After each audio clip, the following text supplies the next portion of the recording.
प्रस्तुत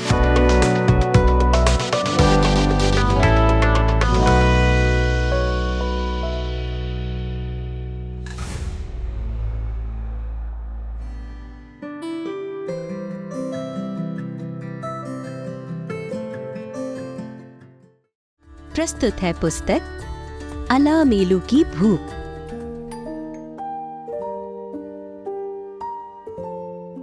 एक थी अलामेलू, उसका पति था दासार।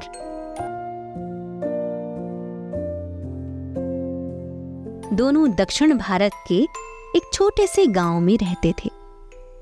हर रोज सुबह सवेरे कंधे पर झोला लटकाए और हाथ में तांबे का बड़ा कटोरा लिए दासार घर से निकल जाता था। वो अपनी मधुर आवाज में भजन गाता और लोग खुश होकर उसके कटोरे में भिक्षा डाल देते थे। दोपहर तक वो घर लौट आता था। उसे हर रोज इतना जरूर मिल जाता था जिससे पति पत्नी का पेट भर जाए। अलामेलू अच्छी पत्नी थी, लेकिन पिछले कई वर्षों की गरीबी से वो बहुत ऊब गई थी। वो चाहती थी कि वो सुख शांति से एक बेहतर जीवन गुजारे। कब तक भला मैं वही चावल खाती रहूंगी जो रोज तुम्हें भीख में मिलते हैं? तुम कुछ और मांग कर क्यों नहीं लाते हो? कभी तो हमारा भोजन कुछ अच्छा बने, कुछ मनपसंद बने। कब तक भला हम एक जैसा खाना खाते रहेंगे? वो शिकायत के अंदाज में रोज ऐसे कहा करती थी। मैं अपनी मनपसंद चीज भला कैसे मांग सकता हूँ? दासार उसको समझाते हुए कहता, मैं तो भजन गाता हूँ, कीर्तन करता हूँ और फिर परमात्मा की कृपा से जो कुछ मिल जाए उसे स्वीकार कर घर ले आता हूँ। ये उसकी ही कृपा है कि हमें रोज कुछ मिल जाता है और हम भूखे नहीं सोते हैं। अब चुप भी करो तुम, बंद करो अपनी राम कहानी। अलामेलू अक्सर उसे बीच में टोककर ऐसे ही उसकी बात काट देती थी। दासार बेचारा चुपचाप उदासी में सिर झुकाए अपना सा मुंह लेकर घर से निकल जाता था। रोज रोज ऐसी चिकचिक चलती ही रहती। दासार सब कुछ चुपचाप सुनता रहता। दान की बछिया के दांत भला कौन गिनता है? कहता भी क्या दासार, मगर आज तो उसकी गत और भी बिगड़नी थी। कैसे मूर्ख हो तुम? एक कटोरा भर चावल में संतोष कर लेते हो? अलामेलू ने चीखते हुए कहा। हमारी पड़ोसन को तो देखो जरा। आज मैं सुबह उनके घर गई तो उसने मुझे चावल के पोहे खिलाए। क्या बढ़िया स्वाद था, वाह! मैं तो दंग रह गई। मन हुआ अपने भी घर में ऐसे ही पोहे बनाऊं, लेकिन मेरी किस्मत में भरपूर चावल भी कहाँ लिखे हैं? उसने फिर दासार को डांटते हुए कहा, अरे कभी तो भरपेट खिलाने को खूब सारे चावल मांग लाया करो। मेरी तो किस्मत ही फूट गई है। दासार ने फिर उसकी बात सुनी और कहा, तुम ही बताओ प्रिय, मैं क्या करूं और क्या मांग कर लाऊं? मैं कोशिश कर सकता हूं कि कभी तुम्हारी मनपसंद चीज मैं ला सकूं। बताओ क्या लाना है? कल थोड़े ज्यादा चावल मांग कर लाना। अलामेलू ने उसके हाथ में एक बड़ा सा झोला थमाते हुए कहा, और हाँ सुनो, थोड़ा गुड़ भी लाना ताकि मैं भी पोहे बना सकूं। दूसरे दिन दासार झोला लेकर घर से जल्दी अपनी फेरी के लिए निकल पड़ा। उसके कंधे पर झोला लटक रहा था और हाथ में तांबे का वही बड़ा कटोरा था जिसमें वो रोज कुछ मांग लाया करता था। वो गांव में जाकर अपनी सुरीली आवाज में भजन गाने लगा। लोगों ने उसे घेर लिया और उसके भजनों में खो गए। वो भी खो गया। वो ज्यादा चावल और गुड़ मांगना भूल ही गया। देने वाले भी उसके भजनों में खो गए थे। किसे भला क्या याद आता, वे तो सब उसके साथ भजन गाने में मस्त थे। कई घंटे बीत गए। अचानक दासार को घर की याद आई। उसने देखा कि जो भीड़ उसके साथ भजन गा रही थी वो तो धीरे धीरे छट गई है। कुछ गिने चुने लोग ही बस बाकी रह गए थे। दासार ने देखा कि उसका तो कटोरा भी अभी तक चावल से नहीं भरा है और न ही उसमें किसी ने गुड़ डाला है। उसे अलामेलू को दिया अपना वचन याद आया और वो भारी कदमों से अगले गांव की ओर इस उम्मीद से चल पड़ा कि वहां से कुछ और चावल और गुड़ जुटा लेगा। वो जंगल के रास्ते दूसरे गांव जा रहा था। जंगल बहुत शांत था। ठंडी बयार चल रही थी। दासार अपने विचारों में खो गया।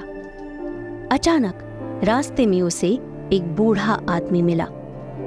उसने बड़े आदर से उसे पुकारा और कहा, अरे, रोज की तरह अपनी फेरी के बाद घर क्यों नहीं लौट गए?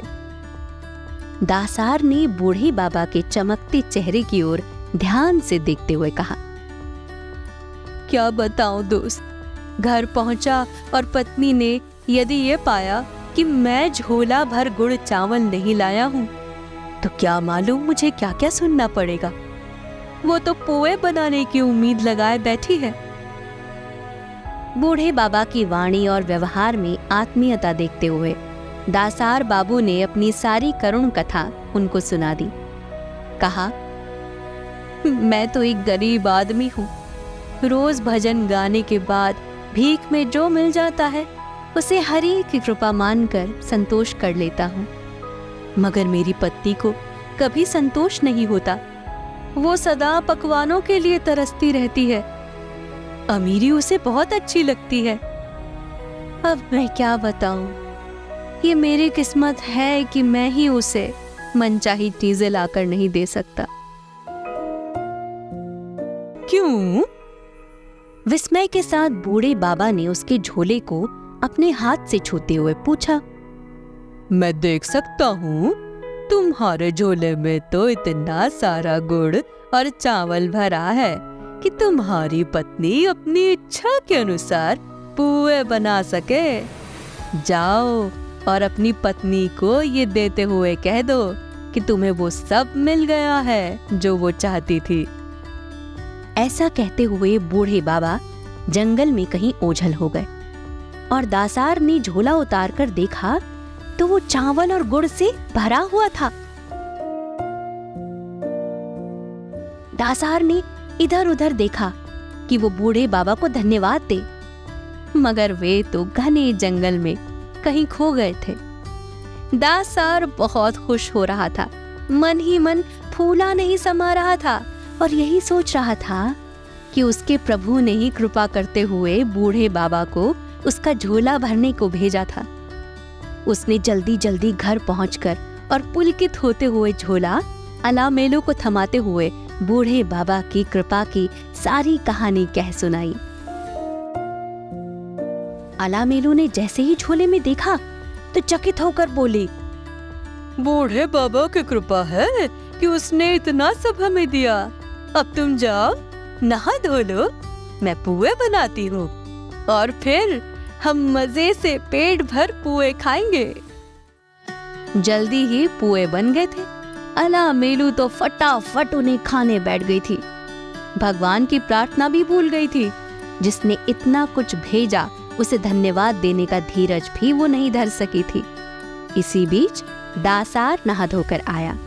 उसने प्रार्थना की, परमात्मा के प्रति कृतज्ञता जाहिर की और फिर अपने हिस्से के पुए खाने बैठ गया। मन ही मन वो जंगल के बूढ़े बाबा को भी धन्यवाद दे रहा था। उधर अलामेलू अपनी पत्तल चाट चुकी थी। कुछ पुए बच जाते तो वो शायद उन्हें भी चट कर जाती। कई दिन बीत गए थे। अलामेलू को फिर उन पुओं की याद आने लगी थी। उसने फिर दासार को उसी जंगल में जाकर बूढ़े बाबा से जाकर कुछ मांग लेने का आग्रह किया, और ऐसा आग्रह वो रोज सवेरे कर दिया करती थी। मैं चाहती हूँ कि तुम मुझे खूब सारे चावल और गुड़ फिर ला कर दो। सुबह सुबह उसने शिकायत के अंदाज में दासार से कहा। मैं चाहती हूँ कि बूढ़े बाबा हमें फिर से खूब सारे चावल और गुड़ दें, ताकि मैं जी भर कर पोहे खाने का आनंद ले सकूं। दासार ने उसके लोभ को शांत करने की दृष्टि से कहा था, ये परमात्मा की कृपा ही है कि हमने पुओं का स्वाद चखा और खाने का इतना आनंद लिया। उसकी कृपा से ही तो हमें सब कुछ मिला है। अब मैं उनसे और अधिक कैसे मांग सकता हूँ? अलामेलू भला कहाँ सुनने वाली थी। उसने उसकी ओर देखा और अपने आग्रह को दोहराते हुए कहा, जाओ बूढ़े बाबा को फिर से जंगल में खोजो, उनसे दुगना चावल और गुड़ मांगो, ताकि मैं खूब सारे पुए बना सकूं और जी भर कर खा सकूं। जाओ, अभी जाओ और उन बूढ़े बाबा को खोजो। दासार अपनी पत्नी की डांट, फटकार और लोभ से बहुत ऊब गया था। वो जंगल की ओर निकल गया। उसके मन में अपनी पत्नी के व्यवहार से इतनी उधेड़ बुन थी कि वो जंगल के एकांत में आते हुए बूढ़े बाबा तक को नहीं देख सका, जब तक कि वे खुद उससे टकरा नहीं गए। बूढ़े बाबा ने उसे देखते ही अपनी खुशी जाहिर करते हुए कहा, अरे कहाँ हो तुम? कहो, तुम्हारी पत्नी ने पुओं का आनंद उठाया कि नहीं? दासार आश्चर्यचकित होकर ठिठका हुआ हाथ जोड़े खड़ा रहा। फिर साष्टांग दंडवत करके बोला, आपने बड़ी कृपा की है और मुझे पूरा विश्वास है कि आप मेरे प्रभु के ही दूत हैं, जिनके भजन मैं रोज गाता हूँ। उन्होंने ही कृपा कर आपको मुझे संकट से उबारने के लिए भेजा है। दासार ने शर्म के मारे नजरें झुकाते हुए बड़े संकोच के साथ आगे कहा, मेरी पत्नी के लोभ का कोई अंत नहीं है। उसने मुझे फिर आपके पास भेजा है कि मैं पहले से दुगना चावल गुड़ आपसे मांग लाऊं। वो फिर पुए बनाए और जी भरकर मजे ले। बूढ़े बाबा प्रसन्न होकर हंसते हुए कहने लगे, अच्छा, ऐसा कहा उसने? तो इसमें भला शर्म करने की क्या बात है? तुम उसकी बात मुझे कहते हुए इतना संकोच क्यों करते हो? बूढ़े बाबा ने बहुत प्यार से दासार को गले लगाया और अपने हाथ से उसके कंधे पर लटके हुए झोले को छू दिया और कहा, तुम बहुत अच्छे मनुष्य हो। तुम फिर मेरी ये भेंट अपनी पत्नी तक ले जाओ। उससे कहना कि वो फिर से पुए बनाए और आनंद ले। दासार ने आश्चर्य से देखा कि उसका झोला अचानक भारी हो गया है। उसमें गुड़ और चावल भरा हुआ था। दासार ने बूढ़े बाबा का धन्यवाद करना चाहा, लेकिन वे तो हंसते हुए पहले ही जा चुके थे। वो घर पहुंचा और बूढ़े बाबा को धन्यवाद देते हुए उनकी भेंट अलामेलू को दे दी। अलामेलू ने प्रसन्नता से झोला लिया और कहा कि तुम नहा धोकर आओ, मैं पुए बनाती हूँ। दासार नहाने गया। इस बीच अलामेलू ने झोला खाली किया। वो बार बार खाली करती और झोला बार बार भर जाता। ऐसा करते करते अलामेलू के घर में बहुत सा चावल और गुड़ इकट्ठा हो गया, मगर झोला खाली ही नहीं हो रहा था। अलामेलू ने थक कर भरे झोले को चावल के ढेर पर रख दिया। उसने झट से थोड़ा चावल भिगोया, पीसा, तो देखते ही देखते पिसा हुआ चावल बढ़ता ही चला गया। वो जब भी बर्तन में पिसा हुआ चावल निकालती, बर्तन फिर से पिसे हुए चावल से भर जाता। थकी हारी अलामेलू ने गुड़ भिगोया, चावल की पीठी में मिलाया और पुए बनाने लगी। फिर एक आश्चर्य हुआ। वो कढ़ाई में से पुए निकालती और कढ़ाई फिर पुओं से भर जाती। ये क्या? अलामेलू इस चमत्कार को देखती रही और उसकी भूख बढ़ती गई। अंत में अलामेलू इस सबसे परेशान हो गई। उसने एक थाली में तले हुए पुए डाले और खाने के लिए बैठ गई। कढ़ाई फिर पुओं से भर गई थी। अलामेलू ने पुए को चखा, स्वाद लेने को चबाया और निगलना चाहा तो फिर एक चमत्कार हुआ। पुआ उसके मुंह में फूलता ही चला गया।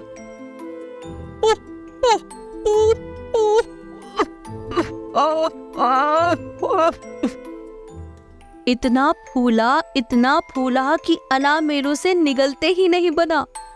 उसका गला पुओं से भर गया। वो डर के मारे कांपने लगी।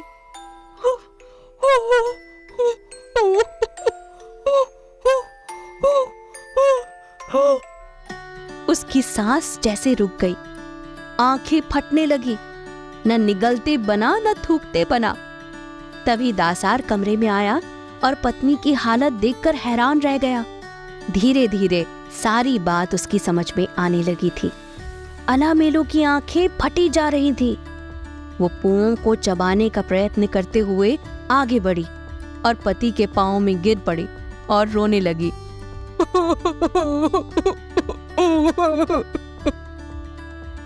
तभी एकाएक वो पुए को निगलने में सफल हो गई।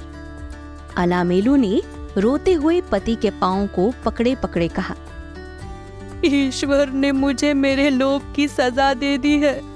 हे मेरे परमेश्वर, आप मुझे क्षमा करें। दासार समझ गया कि अलामेलू को सबक सिखाने के लिए ये सब बूढ़े बाबा का कमाल है। तब दासार ने अलामेलू को उठाया। एकाएक चावल, गुड़ और बाकी सारे सामान का बढ़ना थम गया। उसके बाद दासार और अलामेलू ने भगवान का धन्यवाद देते हुए पुओं का आनंद लिया। उसके बाद दोनों को जो कुछ मिलता उसी में पूरी तरह संतुष्ट रहते। दोनों ये जान गए थे कि भगवान अपने भक्तों को इतना जरूर देते हैं जिससे वे भूखे ना रहें।